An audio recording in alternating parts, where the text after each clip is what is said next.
Good day and welcome to Method A's training course on the format and ways to write a book, certain styles that people use. I am Brian West in the air chair, the caretaker and CEO here at Method A. The first format that people use to write a book is the novel. The novel is a story base, a lengthy story which is fictitious, and people use a novel to basically tell a story, to bring characters to life. There are a bunch of ways to write a story, but the novel is the most creative and most lengthy way to make a story come to life. The other format that people use is the biography.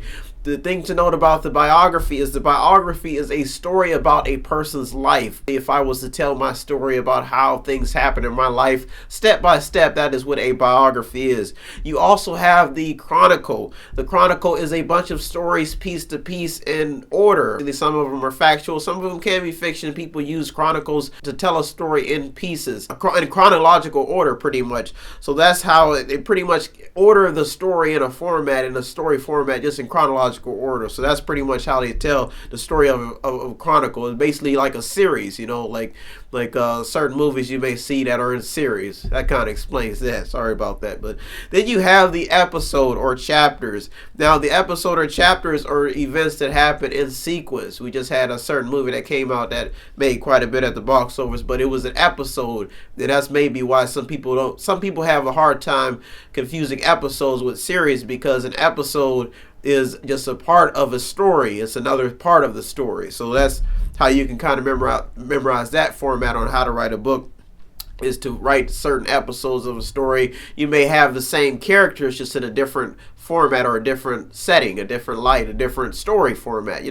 Pretty much that's the episode. So now we're going to get to the beginning and the end of the book. Some people use the prologue. Now the prologue is where the author puts an important piece of information to start the book out. It provides some clarity on the story. That's the prologue. And then you have the epilogue, which is the ending of the book, where the author may give a speech, may give some type of a record or some type of a explanation on how the story was formatted. Who knows? It just depends on the author. You also have the acknowledgments, which is also the author sometimes chooses to put the acknowledgments at the beginning of the book or the end of the book, depending on what type of fashion the author is telling the story or what type of book it is. When you have nonfiction books, you have things like the index. The index is a part of the book that gives the references and the subject. So this is just some fashion on how you can design your book, especially if you're writing a nonfiction book and you want to make clarity. Most textbooks, most books that are giving out information have an index. So that is just a little bit of idea of how some books are formatted, especially nonfiction. Another thing that a nonfiction book may have is an appendix. Now the appendix is additional matter at the end of the book. Like sometimes you put the charts in the appendix. Sometimes people put things just stats. You never know what could be in the appendix of the book.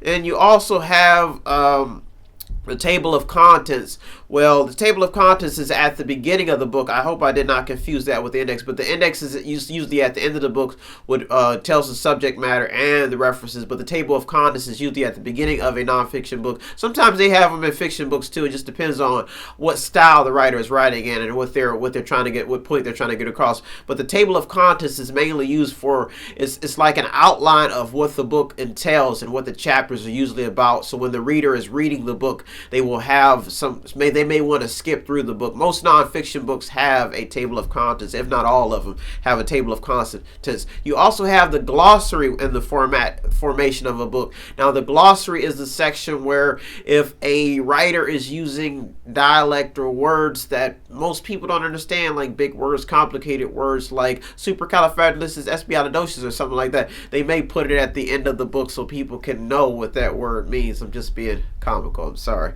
And you also have footnotes. Now when you put footnotes in a book, that means you're trying to describe something. Most footnotes use a small little numeral, almost looks like a power symbol, and they put it on at the end of a sentence, and it may describe what is going on in the story.